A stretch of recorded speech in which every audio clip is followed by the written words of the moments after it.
জয়পাল জাদুকর, যার নাম শুনলেই তৎকালীন ভারতবর্ষে শিশু থেকে বৃদ্ধা সবাই ভয়ে আতঙ্কে কাঁপত। কেননা জয়পাল তন্ত্র মন্ত্র ও কালা জাদু করত। বহু বছর গোপনে রহস্যময় পাহাড়ের গুহায় বসে কালা জাদুর সাধনা করে সে বড় জাদুকর হয়েছিল। কালো জাদুর এমন ভয়ঙ্কর ক্ষমতা রাখত যে তার সাথে মোকাবেলা করার মতো কারোর ক্ষমতা ছিল না। তখনও ভারতবর্ষের মাটিতে ইসলাম ধর্মের আলো পৌঁছায়নি। মানুষ অন্ধবিশ্বাসে ডুবে থাকত। কেউ পাথরের মূর্তিকে ঈশ্বর ভাবত, কেউ আগুনকে, আবার কেউ গাছকে। বিশেষ করে রাজধানীর বিখ্যাত আনা সাগরের চারপাশ, যেখানে ছিল শত শত মূর্তি, প্রতিদিন চলত মূর্তি পূজা। আর সেই পূজার সঙ্গে একত্র হয়েছিল তন্ত্র মন্ত্র আর কালো জাদুর ভয়ঙ্কর খেলা। রাজা পৃথ্বীরাজ খুবই কঠোরভাবে তার রাষ্ট্র পরিচালনা করত। তার শাসন ব্যবস্থায় ধর্মীয় রীতিনীতির বাইরে যাওয়ার কোনো সুযোগ ছিল না। এদিকে খাজা মঈনুদ্দিন চিশতি ইতিমধ্যেই রাজস্থানের আজমিরের মাটিতে পা রাখলেন। তিনি এসেছিলেন অন্ধকারে কোরআনের আলো জ্বালাতে। একদিন রাজা পৃথ্বীরাজ পূজা অর্চনা শুরু করবে, এমন সময় দূরে তারাগার পাহাড়ের দিক থেকে ভেসে আসছে সুমধুর আজানের ধ্বনি। এই আওয়াজ শুনে তিনি চমকে উঠলেন। এমন শব্দ, এমন সুর রাজা আগে কখনোই শোনেননি। এটা কোনো শঙ্খ বা মন্ত্র নয়। রাজা থমকে গেল, অত্যন্ত রেগে গেল। তখনই সৈন্যদের বলল, এই শব্দটা কোথা থেকে আসছে?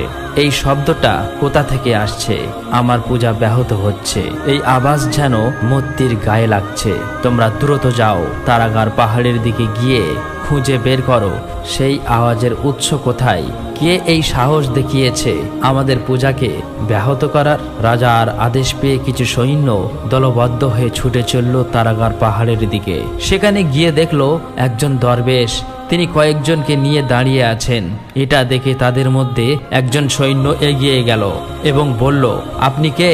আর আমাদের পূজা করতে অসুবিধা করছেন কেন? আমাদের পূজার সময় কি এমন আওয়াজ করছেন যা আমাদের রাজা সহ্য করতে পারছে না? খাজা মঈনুদ্দিন চিশতি রহমাতুল্লাহ আলাইহি ভদ্র নম্র ভাষায় বললেন, আমার নাম খাজা মঈনুদ্দিন চিশতি। আমি আল্লাহর বান্দা। আল্লাহর হুকুমে রাসূল সাল্লাল্লাহু আলাইহি ওয়াসাল্লামের নির্দেশে এখানে এসেছি। হে প্রিয় ভাই, তোমরা কুসংস্কারের মধ্যে পড়ে আছো। এক আল্লাহ ছাড়া কোনো ইলাহা নাই এবং মুহাম্মদ সাল্লাল্লাহু আলাইহি ওয়াসাল্লাম তার শেষ রাসূল। আমি তো সেই মহান আল্লাহর হুকুম পালন করছি। তোমাদের তো কোনো অসুবিধা হওয়ার কথা নাই। তাছাড়া এই মূর্তি তোমাদের কোনো উপকার করতে পারবে না। এখনো সময় আছে। মূর্তি পূজা ছেড়ে দিয়ে এক আল্লাহর ইবাদত করো। এই কথা শুনে সৈন্য বাহিনী বলল, দেখুন, আপনি এখান থেকে চলে যান, নয়তো আমাদের রাজা জানতে পারলে আপনাকে অনেক ক্ষতির সম্মুখীন হতে হবে। এই কথা বলে সেনা সৈন্যরা আবারও রাজদরবারের দিকে ফিরে আসতে লাগলো। রাজদরবারে এসে রাজা পৃথ্বীরাজকে সমস্ত কথা খুলে বলল। এই কথা শুনে রাজা পৃথ্বীরাজ প্রচন্ড রেগে গেল। তার মনে একটাই চিন্তা, যেভাবেই হোক এই ফকিরকে এখান থেকে সরাতে হবে, নয়তো আমাদের হিন্দু ধর্ম বিলুপ্ত হয়ে যাবে। কিন্তু তিনি কিছু বললেন না, চুপ থাকলেন। পরের দিন রাজা পৃথ্বীরাজ এক ভীষণ বড় পূজার আয়োজন করেছে। অন্যদিকে খাজা মঈনুদ্দিন চিশতি লোকেদের মাঝে গিয়ে ইসলাম প্রচার করছে, আর এদিকে জয়পাল জাদুকর তার তন্ত্র মন্ত্র কালা জাদুর সাধনায় ব্যস্ত আছে। পূজা আরম্ভ করবে। ঠিক ওই সময় আবারও দূর থেকে ভেসে এলো সেই একই সুমধুর আজানের ধ্বনি। এই আওয়াজ শোনা মাত্রই তারা রেগে লাল হয়ে গেল। রাজা পৃথ্বীরাজ বলল, কার এত বড় সাহস যে বারে বারে আমাদের পূজার সময় বিঘ্ন ঘটাচ্ছে? তোমরা যাও, ওই ফকিরকে ধরে আনো। রাজা পৃথ্বীরাজের হুকুম পাওয়া মাত্রই আবারও কয়েকজন সৈন্য দ্রুত গতিতে এগিয়ে যাচ্ছেন তারাগার পাহাড়ের দিকে। সেখানে গিয়ে দেখলো সেই দরবেশ অর্থাৎ খাজা মঈনুদ্দিন চিশতি নামাজ অবস্থায় আছেন। আসলেই তারা জানতো না তিনি কি করছেন, তাই তারা সেদিকে এগোতে লাগলো। খাজা মঈনুদ্দিন চিশতি সালাম ফেরালেন এবং দূর থেকে বললেন, তোমরা আর এগিয়েও না, ওখানেই দাঁড়াও। কিন্তু তারা তা শুনল না। তাদের রাজার আদেশ পালন করার জন্য, বন্দী করার জন্য এগিয়ে আসতে লাগলো। তখন খাজা মঈনুদ্দিন চিশতি এক মুঠা ধুলা নিয়ে বিসমিল্লাহির রহমানির রহিম বলে তাদের দিকে নিক্ষেপ করতেই এক অলৌকিক ঘটনা ঘটে গেল। তাদের মধ্যে কেউ বা বধির, কেউ বা অন্ধ, কেউ বা চিৎকার করে উঠল। এটা দেখে সবাই দৌড়ে পালালো। এই খবর সাথে সাথেই রাজ দরবারে পৌঁছে গেল। রাজা পৃথ্বীরাজ প্রচন্ড রেগে গেল। সে বলতে লাগলো, কার এমন সাহস আমাদের মোকাবেলা করার?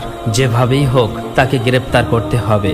তখন মন্ত্রী বলল, রাজামশাই, তার ক্ষমতা দেখে মনে হয় সে সাধারণ কোনো মানুষ নয়, সে এক জাদুকর। না হলে এক মোটা ধুলার দ্বারা মানুষকে অন্ধ ও বধির করে দিতে পারে। তাকে হারাতে গেলে আমাদের অন্য পন্থা অবলম্বন করতে হবে।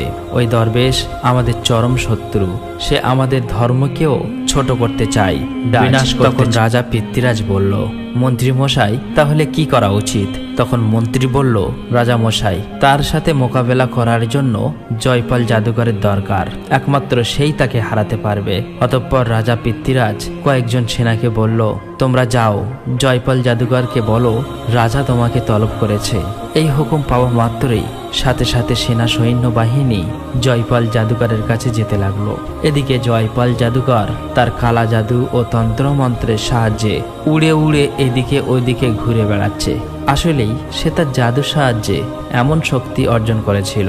অতঃপর রাজার সৈন্যবাহিনী জয়পাল জাদুকরের কাছে এসে দেখল তার তন্ত্রমন্ত্র ও কালা জাদুতে গভীর ধ্যানে মগ্ন আছেন। কিছুক্ষণ পর জয়পাল জাদুকর বলল, কি ব্যাপার, তোরা এখানে কেন? সেনাবাহিনীরা বলল, মহাশয়, আপনাকে রাজা তলব করেছে।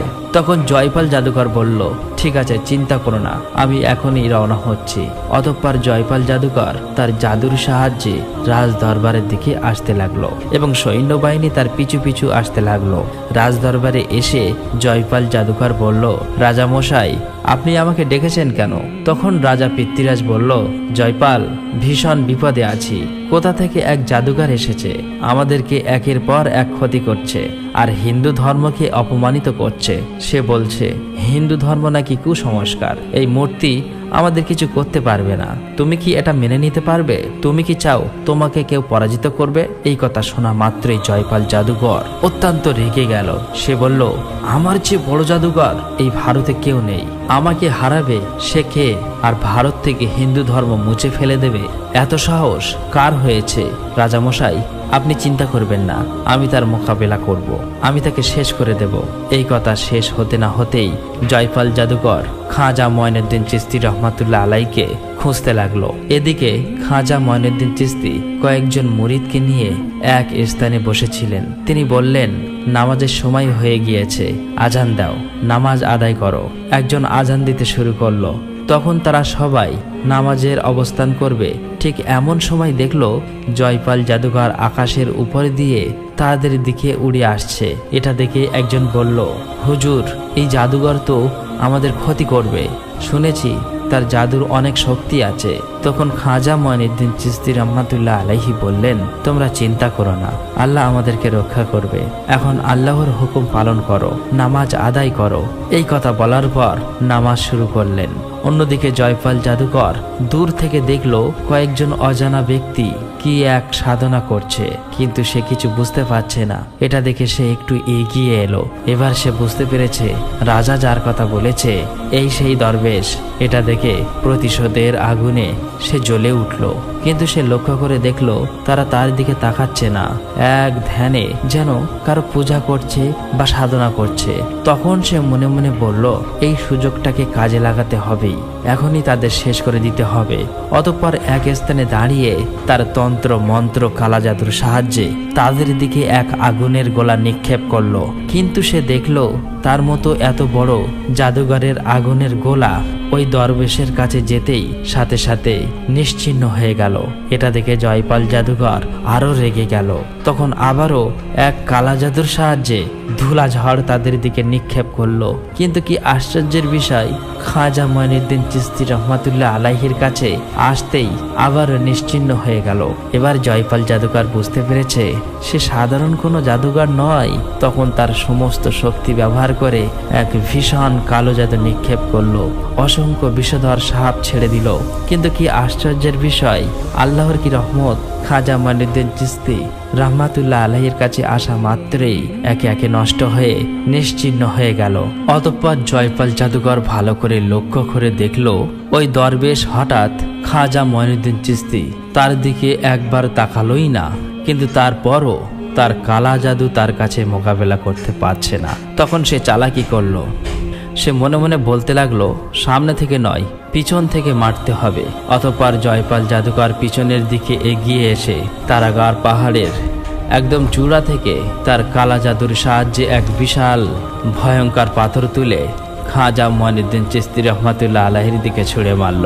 ঠিক সেই মুহূর্তে খাজা মঈনুদ্দিন চিশতি রহমাতুল্লাহ আলাইহি তার নামাজ শেষ করে সবেমাত্র সালাম ফিরিয়েছেন, আর তখনই দেখলেন পাহাড় থেকে গড়িয়ে আসছে এক ভয়ঙ্কর বিশাল পাথর, যেটা তার দিকে দ্রুত গতিতে ছুটে আসছে।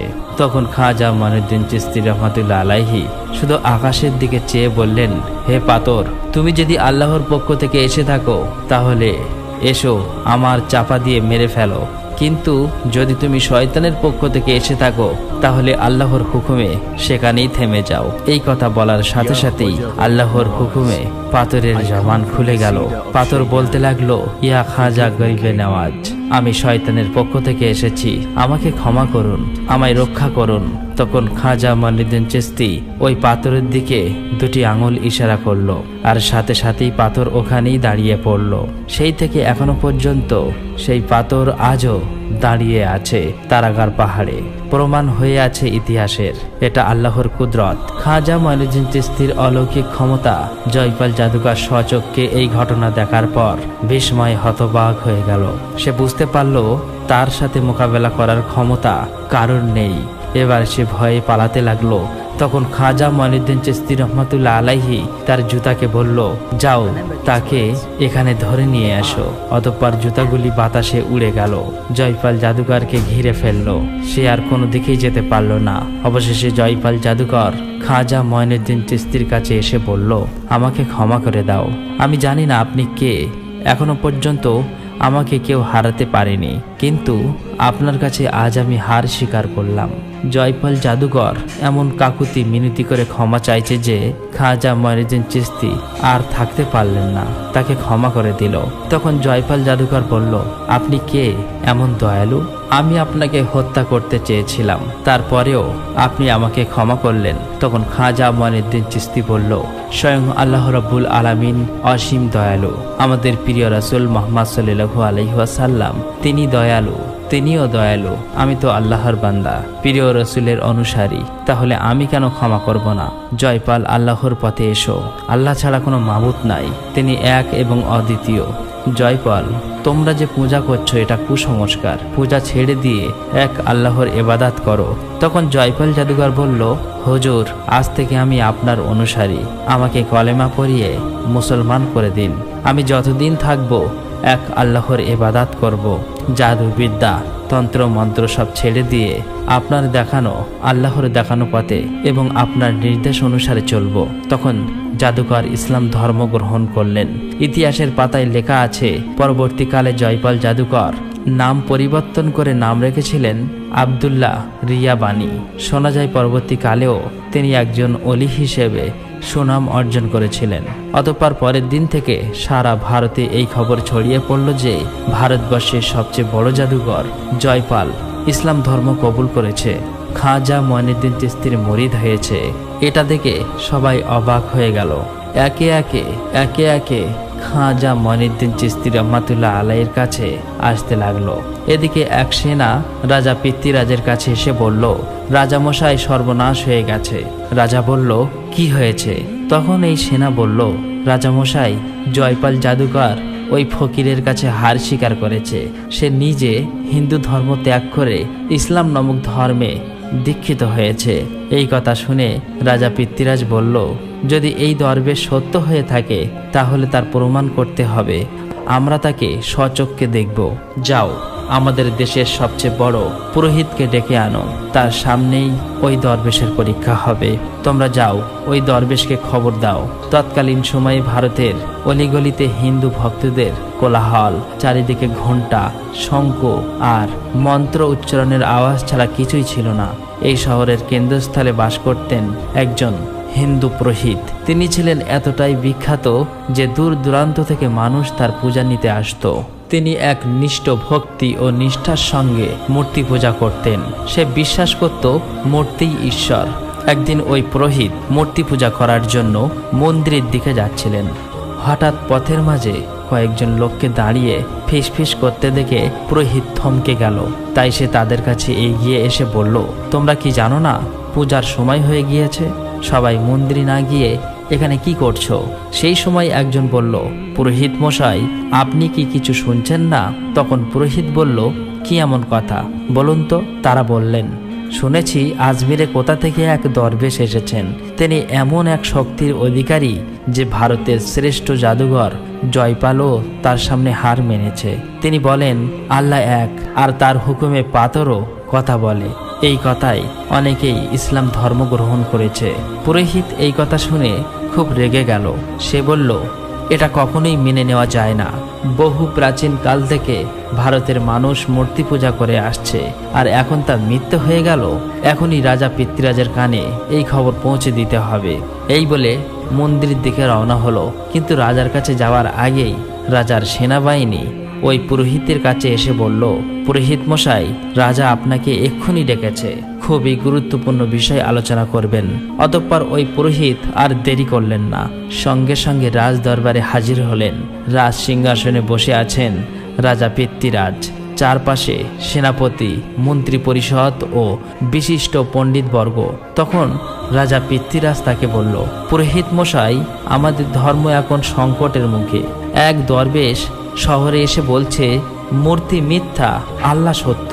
সে এমন অলৌকিক ক্ষমতা দেখিয়েছে যে জয়পাল জাদুঘরও তার কাছে নত হয়েছে। আপনি আমাদের গর্ব, একমাত্রই আপনিই পারবেন আমাদের ধর্মকে রক্ষা করতে, আমাদের সম্মান ইজ্জত রক্ষা করতে। তখন পুরোহিত বলল, রাজা মশাই, এই অপমান আমি সহ্য করব না। ওই ফকির যদি সত্যি কিছু জানে তাহলে সে মূর্তিকে কথা বলিয়ে দেখাক, আমরা দেখে নেব কার দেবতা সত্য। রাজা বললেন, তাই হোক, আমরা তাকে পরীক্ষা নিতে ডাকব। যদি সে জয়ী হয় আমরা মেনে নেব, না হলে তাকে বিতাড়িত করা হবে। অতঃপর রাজা পৃথ্বীরাজের এক সেনা খাজা মঈনুদ্দিন চিশতির কাছে এসে বলল, আপনি নাকি বড় জাদুকর, আপনি বলছেন মূর্তি আমাদের কোনো উপকার করতে পারবে না? তাহলে আপনাকে পরীক্ষা দিতে হবে। আমাদের পুরোহিত ও রাজামশাই আপনাকে ডেকেছে। আপনি যদি ওই পরীক্ষায় উত্তীর্ণ হতে পারো তাহলে আমরা মেনে নেব আপনার কথাই সত্য। তখন খাজা মঈনুদ্দিন চিশতি বলল, ঠিক আছে, আমি এই পরীক্ষা দিতে প্রস্তুত। তোমাদের রাজাকে গিয়ে বলো পরীক্ষার প্রস্তুতি নিতে। সেই খবর আজমিরের শহরে আগুনের মতো ছড়িয়ে পড়ল। সবাই একে একে জমে যায় মন্দিরের চত্বরে। পুরোহিত ও রাজা পৃথ্বীরাজ সেখানে হাজির হয়েছে। এদিকে খাজা মঈনুদ্দিন চিশতি কয়েকজন মুরিদকে নিয়ে সেখানে হাজির হয়েছে। হিন্দু মুসলিম দেখতে চায় এই অলৌকিক প্রতিদ্বন্দ্বিতা। আর মন্দিরের মাঝখানে বসানো হয়েছে এক বিশাল পাথরের মূর্তি। তারপর পুরোহিত তাকে দেখে তিরস্কার ভরে বলল, তুমি নাকি মূর্তি পূজা মানো না? শুনেছি তুমি বড় জাদুঘর। তুমি বলেছ মূর্তি আমাদের কোনো উপকার করতে পারবে না। ঠিক আছে, তাহলে তোমার শক্তি দেখাও। তখন খাজা মঈনুদ্দিন চিশতি সেই পুরোহিতকে বলল, আমার কোনো শক্তি নেই, আমি তো আল্লাহর বান্দা। আল্লাহ যদি চায় তবে এই পাথর আজ নিজেই সাক্ষী দেবে সে মিথ্যা। আল্লাহর নাম শুনে পুরোহিতের গা জ্বলে উঠল। সে চিৎকার করে বলল, আজ যদি আল্লাহ সত্য হয় তো প্রমাণ করো। আমাদের মূর্তি যদি আল্লাহর নাম উচ্চারণ করে তবেই আমরা মানব, আর যদি না করে তবে মেনে নেব না, আর তোমাকে চিরতরে শহর ছেড়ে দিতে হবে। তখন খাজা মঈনুদ্দিন চিশতি ধীরে ধীরে সেই বিশাল মূর্তির সামনে এগিয়ে গেলেন আর উচ্চস্বরে বলল, হে পাথরের মূর্তি, আমার নাম খাজা মঈনুদ্দিন চিশতি। আমি আল্লাহর বান্দা। আল্লাহর হুকুমে তুমি সাক্ষ্য দাও যে আল্লাহ এক এবং অদ্বিতীয়, আল্লাহ ছাড়া কোনো উপাস্য নাই, এবং তুমি মিথ্যা। এই কথা বলার সাথে সাথে এমন এক অলৌকিক ঘটনা ঘটল যা বদলে দিয়েছিল সমগ্র ভারতবাসীকে। মুহূর্তের মধ্যেই আকাশে বজ্রের শব্দ, জমিন কেঁপে উঠল, আর সেই পাথরের বিশাল মূর্তিটি আওয়াজ করে বলে উঠল, আল্লাহ এক এবং অদ্বিতীয়, আল্লাহই এই বিশ্ব জগতের পালনকর্তা, আল্লাহ ছাড়া কোনো উপাস্য নাই। এই কথা বলার সাথে সাথে মূর্তিটি ভেঙে পড়ল। চোখের সামনে এমন অলৌকিক ঘটনা দেখার পর সেখানে উপস্থিত থাকা সমস্ত হিন্দু বিস্ময়ে হতবাক হয়ে গেল। খাজা মঈনুদ্দিন চিশতির দিকে এক দৃষ্টিতে চেয়ে রইল। তারা কোনো কথা বলতেই পারল না। একজন বলে উঠল, ইয়া খাজা, আপনি সত্যের প্রদীপ নিয়ে এসেছেন, আমাদের চোখ খুলে গেছে। আর একজন মনের অজান্তেই তারা বলে উঠল, ইয়া খাজা মঈনুদ্দিন চিশতি, আজ থেকে আমাদের চোখ খুলে গেল। আল্লাহ সত্য, আল্লাহ ছাড়া কোনো মাবুদ নাই। আমাদের সকলকে আপনি ইসলাম ধর্ম কবুল করিয়ে দিন। আর এভাবেই একে একে সেদিন বহু মানুষ কলেমা পড়ে মুসলমান হয়েছিল। প্রিয় দর্শক, এই সমস্ত ঘটনা আনিস আল আরওয়া সিয়ার আল আকতাব নামক গ্রন্থে, যা ফার্সি ভাষায় অন্যতম প্রাচীন জীবনী, যা খাজা বাবার একজন নিকট সহচর্যের মুরিদ লিখেছিলেন বলে জানা যায়। প্রিয় দর্শক, খাজা মঈনুদ্দিন চিশতি রহমাতুল্লাহ আলাইহি ছিলেন এমন এক আল্লাহর ওলি, যিনি কখনোই নিজেকে বড় মনে করেননি, বরং নিজেকে মনে করতেন দরিদ্র, নত, আল্লাহর ক্ষুদ্র এক দাস। আর সেই বিনয়, সেই ভালোবাসাই তাকে বানিয়েছে হিন্দুস্তানের এক মহামানব।